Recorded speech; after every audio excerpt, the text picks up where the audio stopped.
Hello friends, आप सभी का स्वागत है कौटिल्य क्लासेस के इस यूट्यूब चैनल पर। जो हम बीपीएससी के नज़रिए से जो प्राचीन भारतीय इतिहास का एमसीक्यू सेशन लेके चल रहे हैं, आज उसका 5वां सेशन आपके सामने है। तो अगर आपने हमारे चैनल को सब्सक्राइब नहीं किया है तो इसे प्लीज़ सब्सक्राइब कर लें, साथ ही अपने दोस्तों के साथ भी शेयर करें।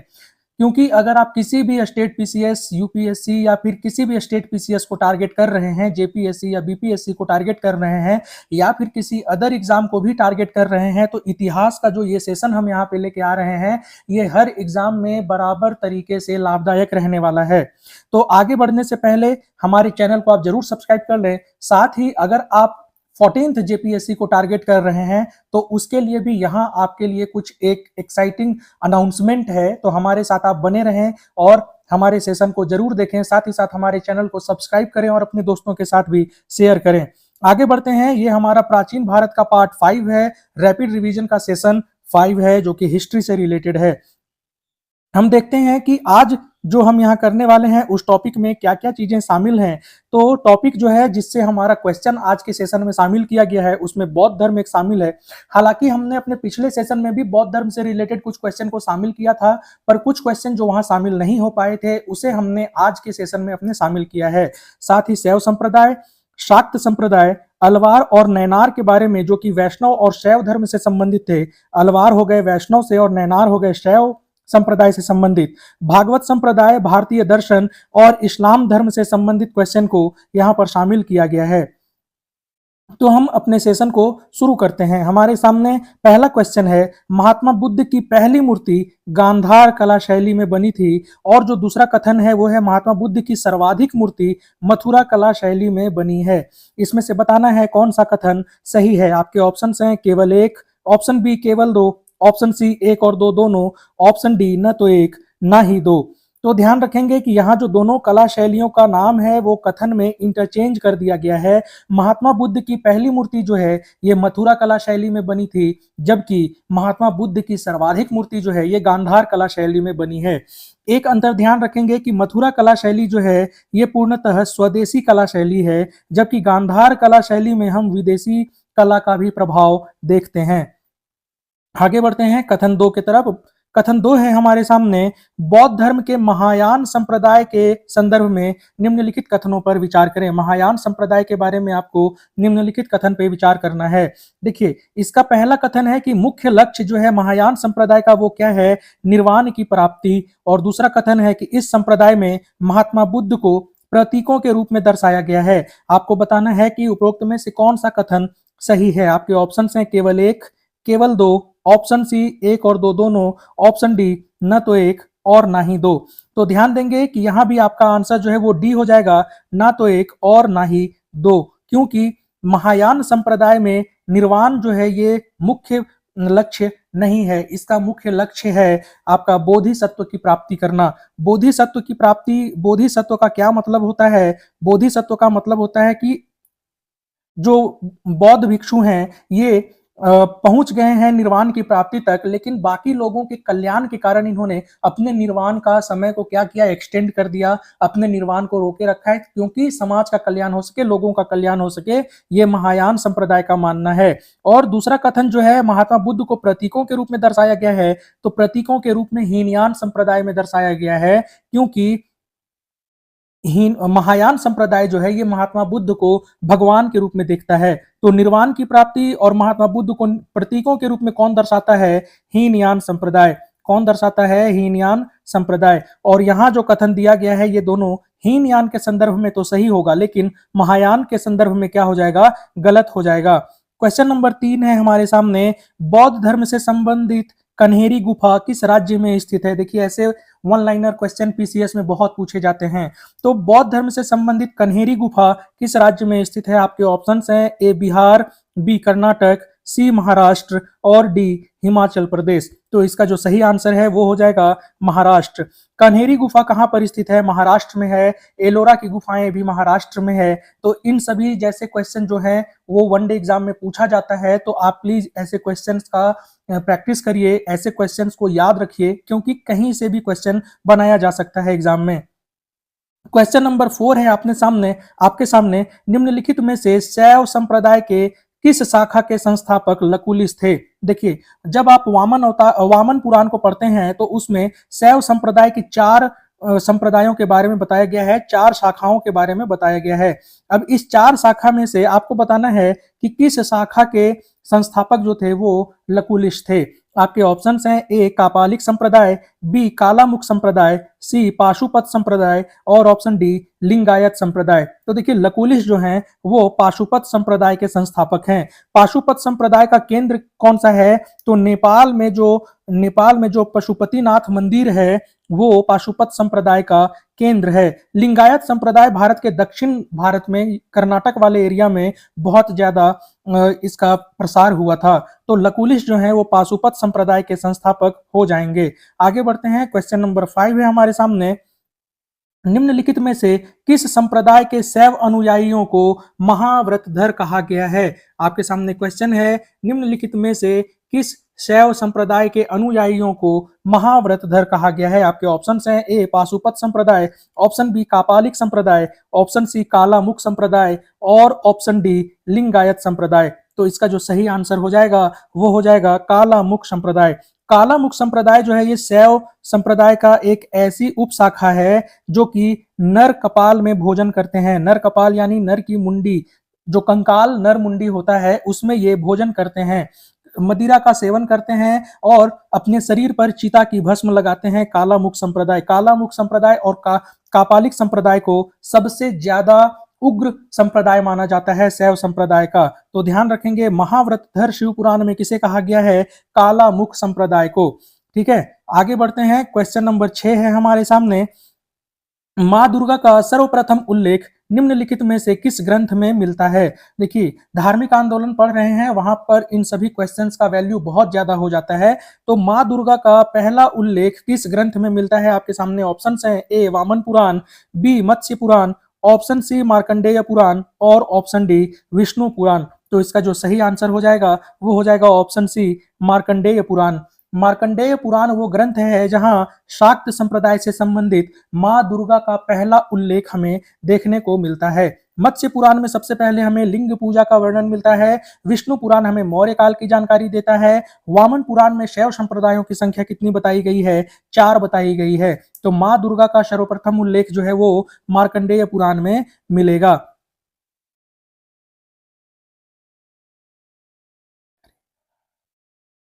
चलिए आगे बढ़ते हैं, क्वेश्चन नंबर 6 है हमारे सामने। क्वेश्चन नंबर 6 हम कर चुके हैं। देखिए, यहाँ हम जिस ऑफर की बात कर रहे थे आपके लिए वो ये है कि 14th जेपीएससी के लिए करंट अफेयर्स का सेशन होगा और जीएस से संबंधित मिनी टेस्ट हम लॉन्च करने जा रहे हैं। साथ ही करंट अफेयर्स आपको 1 साल का कंप्लीट करवाया जाएगा हमारे यूट्यूब चैनल पर। और करंट अफेयर्स का अगर आप टेस्ट सीरीज ज्वाइन करना चाहते हैं, साथ ही जीएस पेपर का आप मिनी टेस्ट, जिसमें से 30 से 40 क्वेश्चन का मिनी टेस्ट आपको एवरी वीक 3 टेस्ट आपको दिया जाएगा। अगर आप उसे ज्वाइन करना चाहते हैं तो आप हमारे नंबर पर मैसेज कर सकते हैं। नंबर यहाँ दिया हुआ है, आप देख सकते हैं 9162219895। अगर आप इस नंबर पर व्हाट्सएप पे टेक्स्ट करते हैं, टेक्स्ट क्या करना है, जेपीएससी टेस्ट लिख के अपना नाम और स्टेट लिख के आपको टेक्स्ट करना है। सिर्फ 49 रुपए में ये टेस्ट सीरीज आपको तब तक मिलता रहेगा जब तक जेपीएससी प्रीलिम्स की एग्जाम नहीं हो जाती है। ठीक है, अगर आप तैयारी हमारे साथ करना चाहते हैं करंट अफेयर्स और जीएस के सेशन को लेके, तो आप जरूर हमसे संपर्क करें नीचे दिए गए नंबर पर। ठीक है, आगे बढ़ते हैं, क्वेश्चन नंबर 7 है हमारे सामने। निम्नलिखित में से किस राजवंश के सिक्कों पर शिव एवं नंदी का अंकन मिलता है? देखिए, बहुत इंपॉर्टेंट क्वेश्चन है ये। क्वेश्चन बहुत एग्जामों में पूछा गया है। इवन जब आप बीपीएससी का पीवाईक्यू देखते हैं तो वहां भी ये क्वेश्चन आपको मिल जाता है ना। तो निम्नलिखित में से किस राजवंश के सिक्कों पर शिव एवं नंदी का अंकन मिलता है? आपके सामने ऑप्शंस हैं ए राष्ट्रकूट, ऑप्शन बी है चोल, ऑप्शन सी है कुषाण और ऑप्शन डी है गुप्त। तो राजवंश के बारे में पूछ रहा है। शिव एवं नंदी का जो अंकन है वो मिलता है कुषाण राजवंश के सिक्कों पर। कुषाण राजवंश के सिक्कों पर शिव एवं नंदी का अंकन मिलता है। हाल ही में चोल साम्राज्य जो है एक बार फिर से न्यूज में रहा है। क्यों? क्योंकि राजेंद्र चोल प्रथम जो थे उनके शासनकाल का 1000 वर्ष पूरा होने पर क्या किया गया है कि भारत सरकार के द्वारा उनकी स्मृति में 1000 रुपए का एक सिक्का लॉन्च किया गया है, जो बिल्कुल 27 जुलाई की न्यूज है, कल की न्यूज है। तो यहाँ अगर क्वेश्चन पूछा जाए, क्वेश्चन में देखा जाए शिव एवं नंदी का अंकन किस राजवंश के सिक्कों पर मिलता है, तो उसका आंसर जो है वो कुषाण राजवंश हो जाएगा।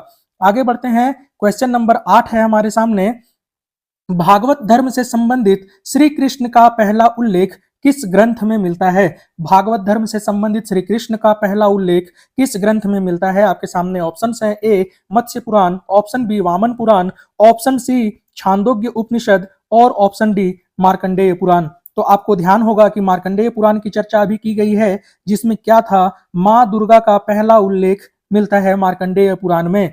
मत्स्य पुराण में विष्णु भगवान के 10 अवतारों की चर्चा की गई है मत्स्य पुराण में, और भगवान श्री कृष्ण से संबंधित अगर आपसे पूछे तो छांदोग्य उपनिषद में भगवान श्री कृष्ण का पहला उल्लेख है। भगवान श्री कृष्ण को भागवत धर्म का संस्थापक माना जाता है, और इन्हें किसका शिष्य बताया गया है, तो ऋषि अंगिरस का शिष्य बताया गया है भगवान श्री कृष्ण को। किसका, ऋषि अंगिरस को। ऋषि अंगिरस, आपको ध्यान होगा कि अथर्ववेद के रचयिता में इनका नाम आता है। ठीक है, तो भागवत धर्म से संबंधित श्री कृष्ण का पहला उल्लेख हमें कहाँ मिलता है, तो वो छांदोग्य उपनिषद में मिलता है। माँ दुर्गा का पहला उल्लेख हमें कहाँ मिलता है, तो वो मार्कंडेय पुराण में मिलता है। आगे बढ़ते हैं, क्वेश्चन नंबर 9 है हमारे सामने, एलोरा के प्रसिद्ध कैलाश मंदिर का निर्माण निम्नलिखित में से किस राजवंश के शासकों द्वारा करवाया गया था। ये क्वेश्चन भी बहुत इंपॉर्टेंट है। कैलाश मंदिर का निर्माण निम्नलिखित में से किस राजवंश के शासकों द्वारा करवाया गया था। आपके सामने ऑप्शन है राष्ट्रकूट, ऑप्शन बी है चोल, ऑप्शन सी है चालुक्य और ऑप्शन डी है कुषाण। तो देखिए, कैलाश मंदिर का जो निर्माण है ये करवाया गया है राष्ट्रकूट शासकों के द्वारा। कुषाण राजवंश के बारे में हमने अभी देखा कि इनके सिक्कों पर हमें क्या मिलता है, शिव एवं नंदी का अंकन मिलता है। शिव एवं नंदी का अंकन जो है ये कुषाण राजवंश में मिलता है। चोल राजवंश अभी क्यों चर्चा में है ये मैंने आपको बताया ही। चालुक्य राजवंश के बारे में हम देखते हैं कि पुलकेशिन द्वितीय का नाम बहुत ज्यादा आता है। इससे संबंधित क्वेश्चन हम आगे अपने सेशन में देखने वाले हैं। ठीक है, आगे देखते हैं, क्वेश्चन नंबर 10 है हमारे सामने, निम्नलिखित दर्शनों का मिलान उनके प्रतिपादक से करें। दर्शन का मतलब फिलॉसफी है, तो एक तरफ फिलॉसफी का नाम दिया गया है और एक तरफ उसके प्रतिपादक का नाम दिया गया है। आपको बताना है कि कौन सा फिलॉसफी किस प्रतिपादक के द्वारा दिया गया है। देखिए, द्वैतवाद जो है, द्वैतवाद ये मध्वाचार्य के द्वारा दिया गया है। द्वैतवाद दर्शन के संस्थापक कौन है, तो वो है मध्वाचार्य। द्वैतवाद जो है ऑप्शन सी में इसका पूछे तो ये हो जाएंगे निम्बार्काचार्य। ये ध्यान रखेंगे, द्वैतवाद के प्रतिपादक है मध्वाचार्य, द्वैतवाद के प्रतिपादक है निम्बार्काचार्य, विशिष्टा द्वैतवाद के प्रतिपादक है रामानुजाचार्य और शुद्धा द्वैतवाद के प्रतिपादक कौन है, वल्लभाचार्य। ध्यान रखेंगे, ये बहुत इंपॉर्टेंट है, इसे आप एक बार ध्यान रखेंगे, इसे याद कर लेंगे क्योंकि यहाँ से क्वेश्चन बहुत सारे एग्जाम में बहुत फ्रीक्वेंटली पूछा गया है। तो द्वैतवाद के हो जाएंगे मध्वाचार्य, विशिष्टा द्वैतवाद के हो जाएंगे रामानुजाचार्य, द्वैतवाद के हो जाएंगे निम्बार्काचार्य और शुद्धा द्वैतवाद के हो जाएंगे वल्लभाचार्य। आगे बढ़ते हैं, क्वेश्चन नंबर 11 है हमारे सामने, निम्नलिखित कथनों पर विचार करें। निम्नलिखित कथनों पर विचार करें। पहला कथन है कि दक्षिण भारत में शैव संप्रदाय का प्रसार नैनार संतों ने किया था जिनकी संख्या 68 थी, 68। और कथन 2 है कि दक्षिण भारत में वैष्णव संप्रदाय का प्रसार अलवार संतों ने किया था जिनकी संख्या 12 थी। आपको बताना है कि इसमें से कौन सा कथन सही है। आपके सामने ऑप्शन हैं, केवल एक, ऑप्शन बी केवल 2, ऑप्शन सी 1 और 2 दोनों, और ऑप्शन डी न तो 1 न ही 2। तो देखिए, पहला कथन जो है वो नैनार संतों ने किया, यहां तक तो ठीक है, पर इनकी संख्या जहां पे 68 68 बताई जा रही है, इसके कारण ये कथन गलत हो जाता है, क्योंकि नैनार संतों की संख्या कितनी थी, 63 थी, 63। वहीं वैष्णव संप्रदाय का प्रसार अलवार संतों ने किया, ये ठीक है, और इनकी संख्या 12 थी, ये भी ठीक है। तो आपका जो ऑप्शन हो जाएगा बी, ऑप्शन नंबर बी, केवल 2 कथन जो है वो सही है। कथन नंबर 2 जो है बस वही सही है, तो आपका आंसर जो सही हो जाएगा वो ऑप्शन बी हो जाएगा। ठीक है, आगे बढ़ते हैं, क्वेश्चन नंबर 12 है हमारे सामने, इस्लाम धर्म के संदर्भ में निम्नलिखित कथनों पर विचार करें। इस्लाम धर्म से संबंधित क्वेश्चन यहाँ पे दिया गया है, आपको बताना है कि इसमें से कौन सा कथन जो है वो सही है, ये आपको चुनना है। पैगंबर मोहम्मद को 610 ईस्वी में हीरा नामक गुफा में ज्ञान की प्राप्ति हुई थी। इसी अवसर की स्मृति में मिलाद उन नबी पर्व को मनाया जाता है। कथन 2 है, 622 ईस्वी में पैगंबर मोहम्मद के मक्का से मदीना की यात्रा के अवसर पर हिजरी संवत की शुरुआत की गई थी। आपको बताना है इनमें से कौन सा कथन सही है, ये आपको बताना है। ठीक है, तो इसका जो हम सही आंसर अभी देखते हैं, 610 ईस्वी में पैगंबर मोहम्मद को हीरा नामक गुफा में ज्ञान की प्राप्ति हुई थी, यहां तक ये सही है। लेकिन इनकी स्मृति में मिलाद उन नबी पर्व मनाया जाता है, ये ज्ञान प्राप्ति के अवसर की स्मृति में, तो ये गलत है। मिलाद उन नबी पर्व जो है ये इनके जन्मदिन के स्मृति में मनाया जाता है, जन्मदिन के अवसर पे मनाया जाता है। पैगंबर मोहम्मद कौन थे? इस्लाम धर्म को बढ़ाने वाले, इस्लाम धर्म के वास्तविक संस्थापक इन्हें माना जा सकता है। तो 610 ईस्वी में इन्हें हीरा नामक गुफा में ज्ञान की प्राप्ति अवश्य हुई थी।